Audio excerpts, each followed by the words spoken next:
Om Shanti. We will begin today's manthan by reflecting on the blessing that Baba has given today. In today's blessing, Baba emphasizes on Karma Yoga,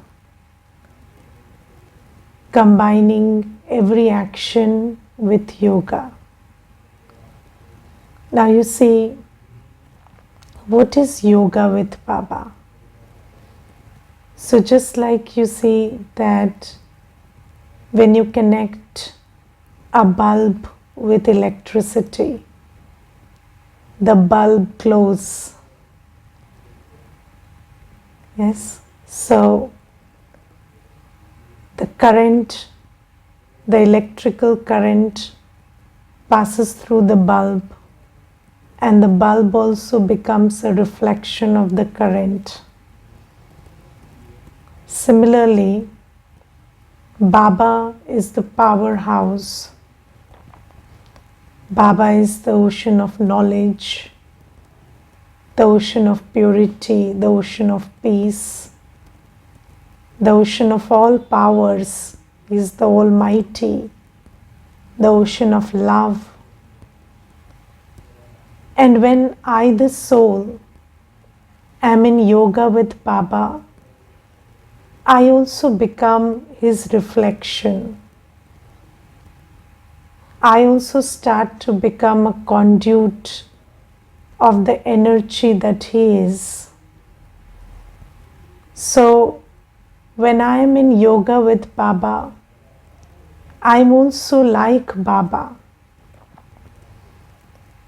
Even if, when I am not in yoga, even if that situation shifts, but as long as I am in yoga, so the true yoga means that I am connected with my man and buddhi to Baba, and in that state I am in the same state of mind as Baba. My buddhi is functioning in the same way as Baba's buddhi. That is yoga. And this yoga, when combined with every action, then every action is going to become a godly action, a divine action, because that action is being performed not in ordinary consciousness, but in a state of knowledge and power, and with love and peace. And that action is bringing about purity in the immediate environment. So that action becomes very different from an ordinary action. And Baba today says that a Karam Yogi is always successful. Now I want to talk about our idea of success first. So success is not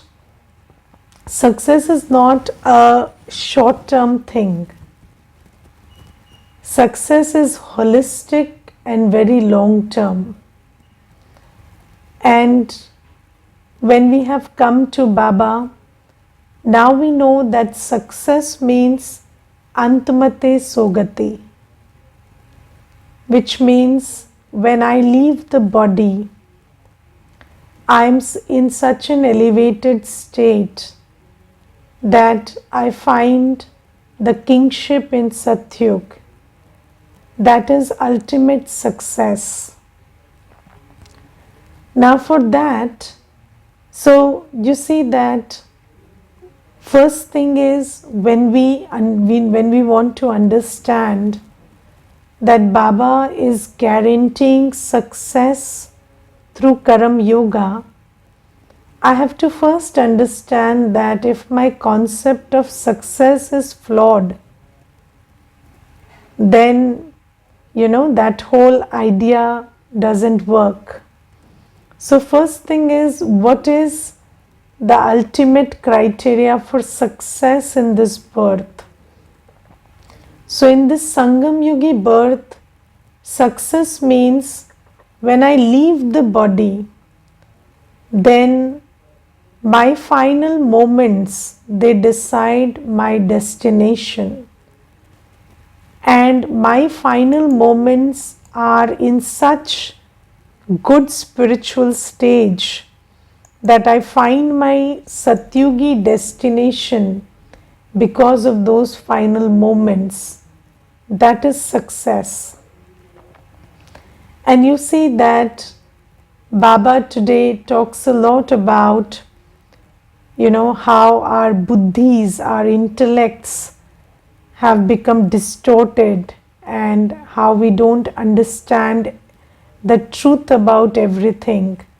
So you see, the intellect is like a mirror, and when the mirror is not proper, then the image you see in the mirror is distorted.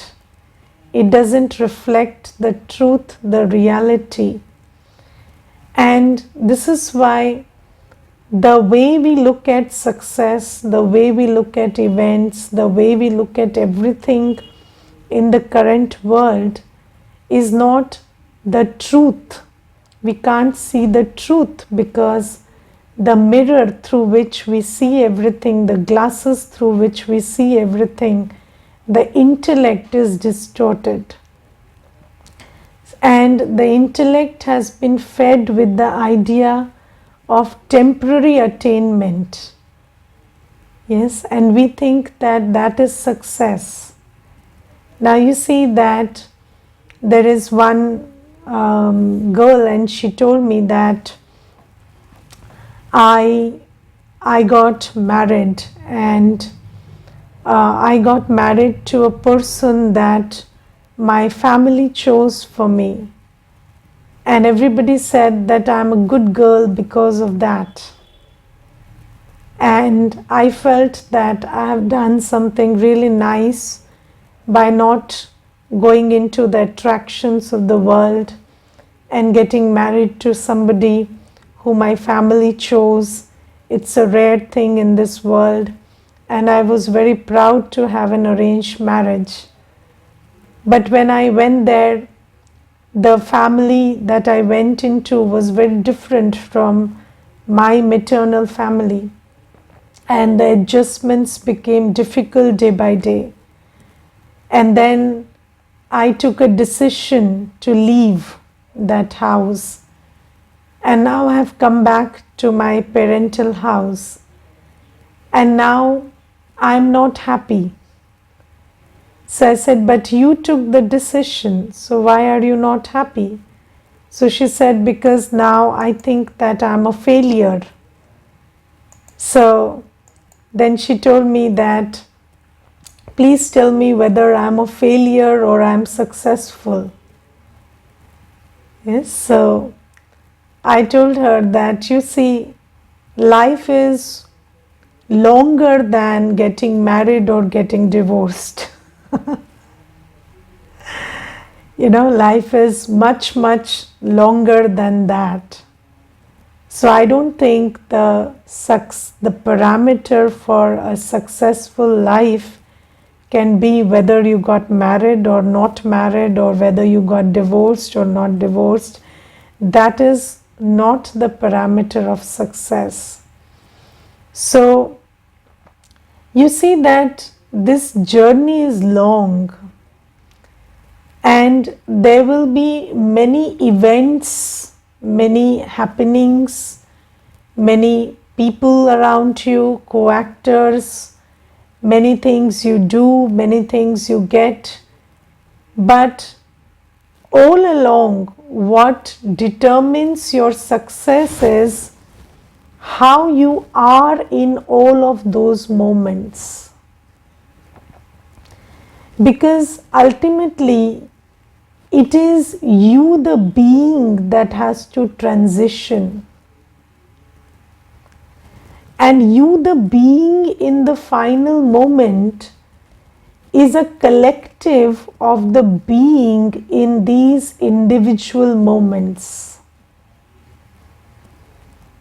So today I have 24 hours, and in these 24 hours there is a certain state of being that I am going to create, and that state of being is going to be, cumulated in that ultimate state of being that I am going to be in the final moment. So it's not what happens, it's not what is said, it's not the events, it's not the other people talking to you or behaving with you, but how you are in each of these moments. That is what determines your rate of success, because that ultimately, when you transition from this body to the next, so that will be determined by your state of being, and that state of being in the final moment will be connected to your state of being in these individual moments. Every single second of this journey, how am I? And that state of being in every second is connected to your karma, because you become what you do. You become what you do. So it's not what's happening outside. They are just events that come and go. They are just people who come and go. But how am I, or what am I doing in each of these moments, whether it is action of thought, action of word, action of the hands, or action done through money, all of these determine my state of being,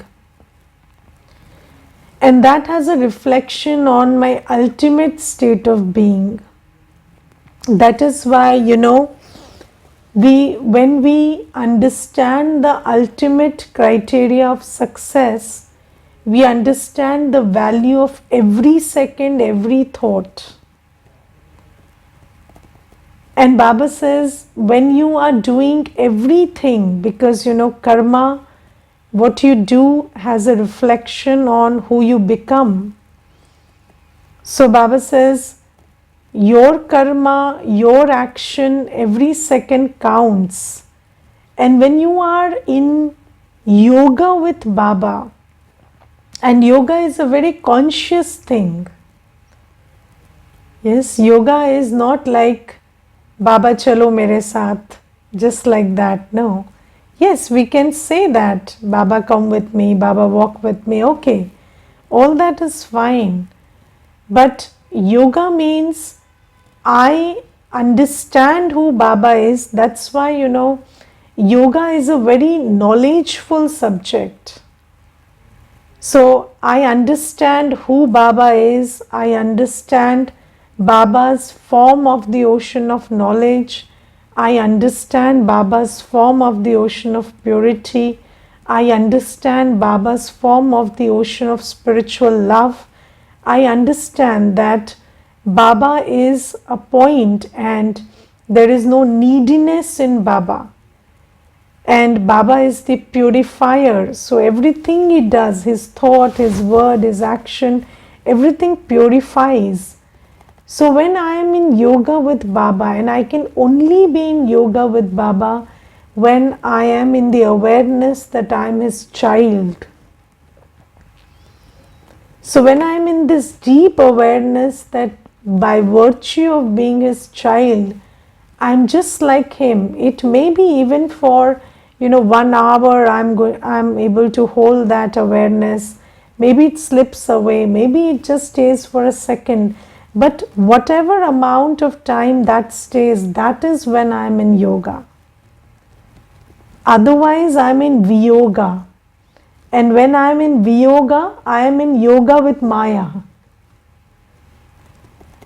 So obviously I am, so this is a very conscious effort, staying internally connected, staying in soul consciousness, staying in the awareness of myself as Baba's child and the master ocean of Baba's virtues and powers.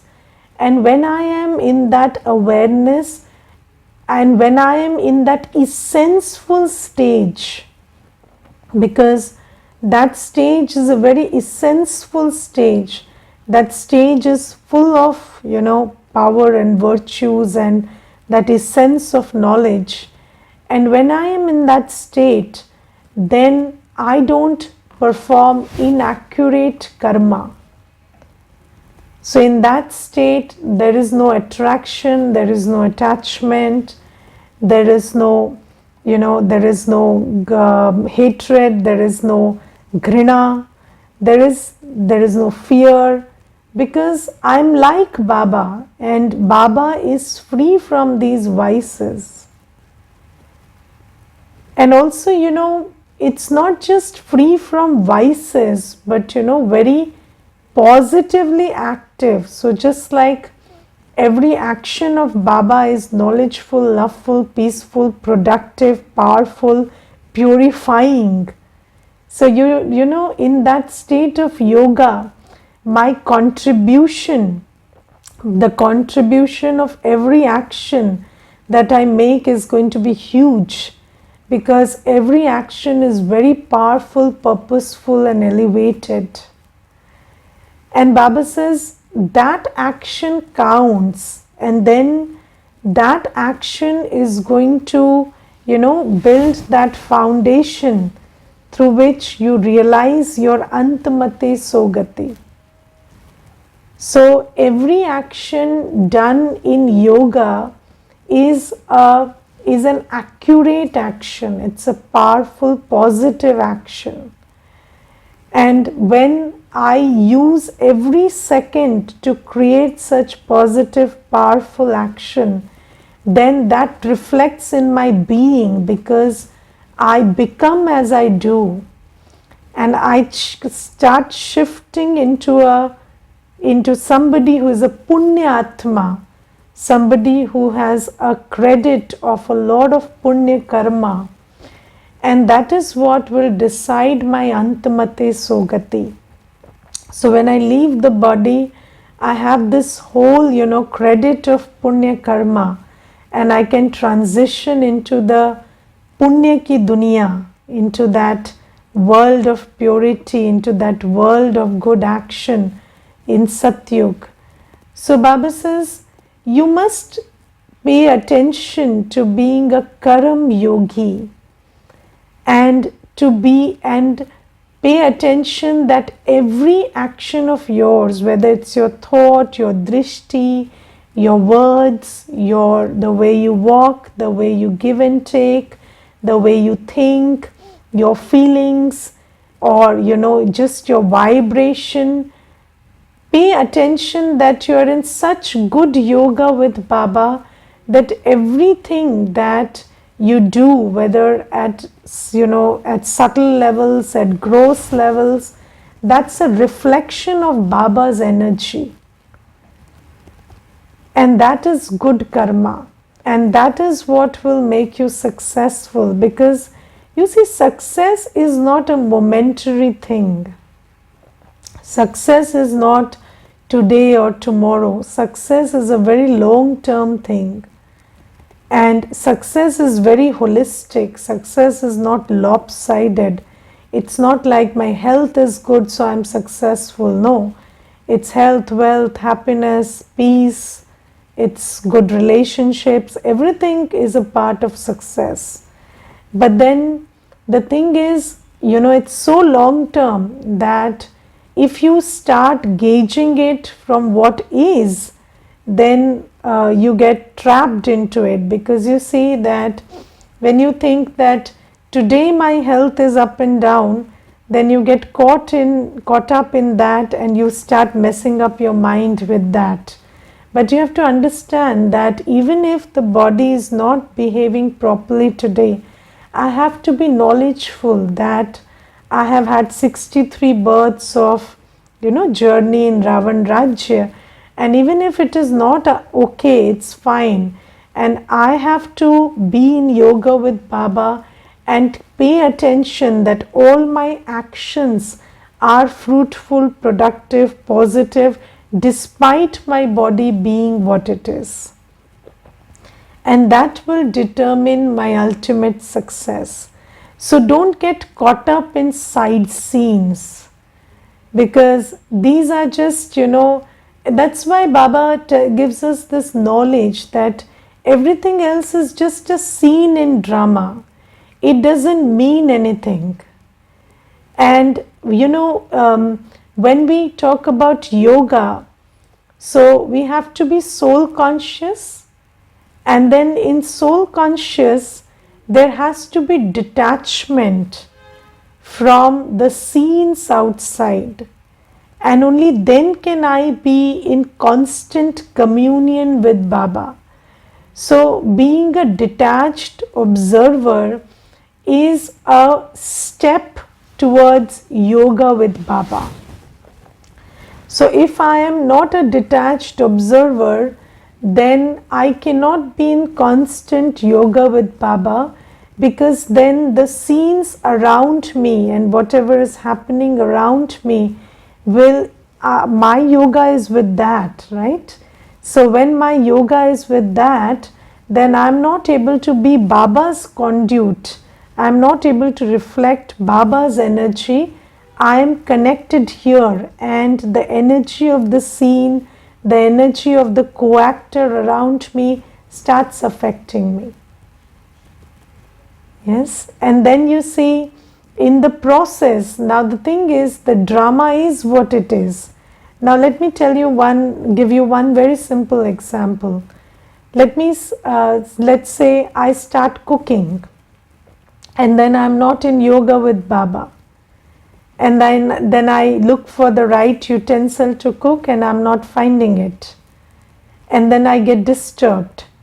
And then I use the second best. And then my thought is, maybe my food will not come out nice because, I've used the second best utensil. And then I'm looking for ghee, but then I don't find ghee. Then I use oil in that. And then again my yoga is with the fact that it's not ghee, it's oil, so that recipe won't come out nice. And you see that ultimately the recipe comes out the way it is destined to come out every cycle. And there is nothing you can do about it. But in all these second by second fluctuations of the mind, because my yoga is with the ever changing drama. So do you understand that the drama is ever changing, and it is designed to be like that, and it is not designed to behave the way you want it to be. And when something is not designed to behave the way I want it to be, if I have yoga with it, then what happens is I don't behave like myself.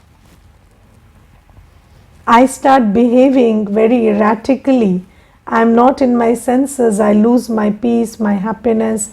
I create thoughts based on vices every second. And yet you see that the drama is prefixed. So it's going to be the way it is.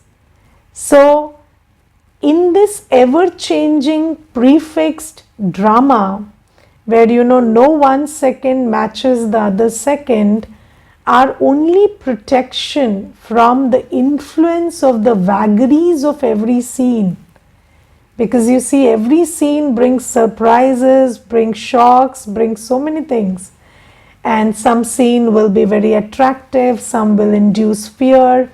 So our only protection is to not have yoga with the drama, but have yoga with Baba.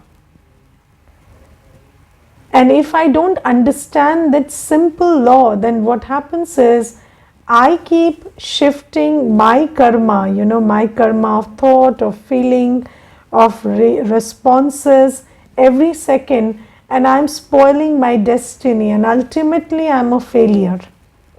Because when it's time to leave the body, then I'll have, every possible clarity that this is all that matters, and the only thing that matters is my state of mind at this moment. But in that moment, what can I do? Because I've already spoiled my whole journey, getting caught up in scenes and events and behaviors from moment to moment, shifting my feelings, my thoughts, and my karma. And that had a big repercussion on my being. So, Baba is giving this beautiful message today that, we have to be Karam yogis, but please underline what Karam yogi is, because, when yoga means you are a reflection of Baba's energy. It's not just, that's why, understanding Baba and understanding Baba's purity and understanding Baba's knowledge and understanding Baba's love and understanding Baba's power and having that sense of relationship to feel connected enough to realize that I am also an embodiment of all that Baba is the prerequisite to having a good yoga with Baba. And this is why the Murli through which Baba is expressing his various facets.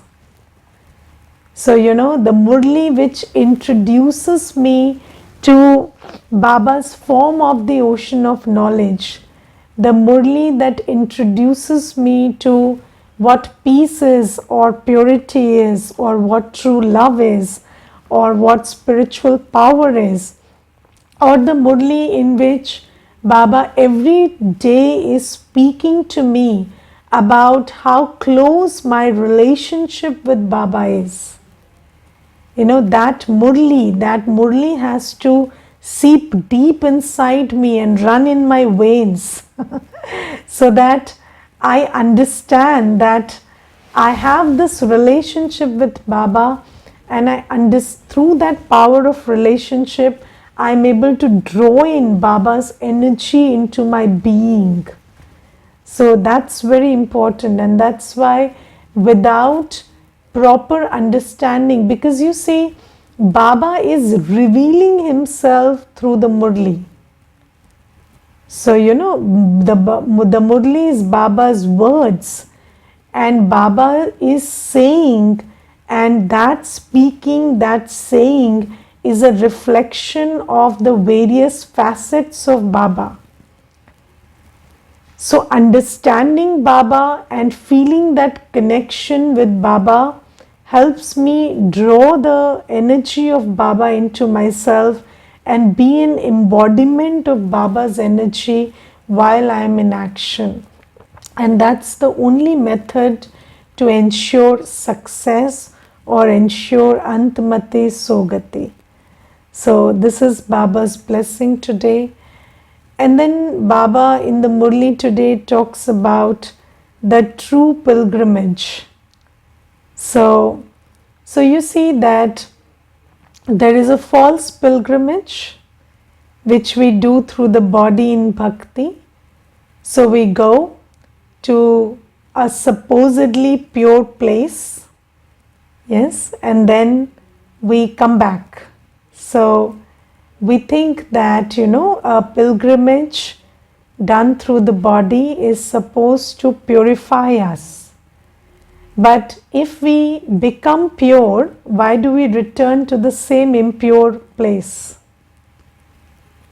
Yes, so if you go to the Ganga and you become pure, then why do you again come back to the same impure place and same impure circumstances and the same sorrow? Or if you go to some pilgrimage and you're supposed to get purified. So you see, the underlying rule is when you become pure, your reality changes.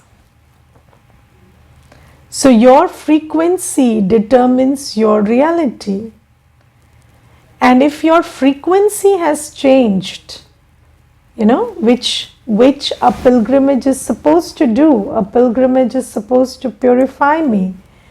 And if I'm purer and I'm vibrating at a different frequency, then my reality should change. But that's not happening. We have been conducting, pilgrimages, and we've been going on Tirth, and we've been going for Jap, Tap, Tirath, everything we have done. But the reality seems to only, become worse and worse. So that proves that everything that we are doing is not making us pure. Because you see, the sign of purity is when your frequency starts changing, your reality starts changing. Your individual reality, and if the frequency of many people is changing, then the collective reality also has to change. So then Baba says that is why it's a false pilgrimage, and that's why Baba says that that's not working. And Baba gives us a very good thing today. Baba says that you must always make effort for ascending.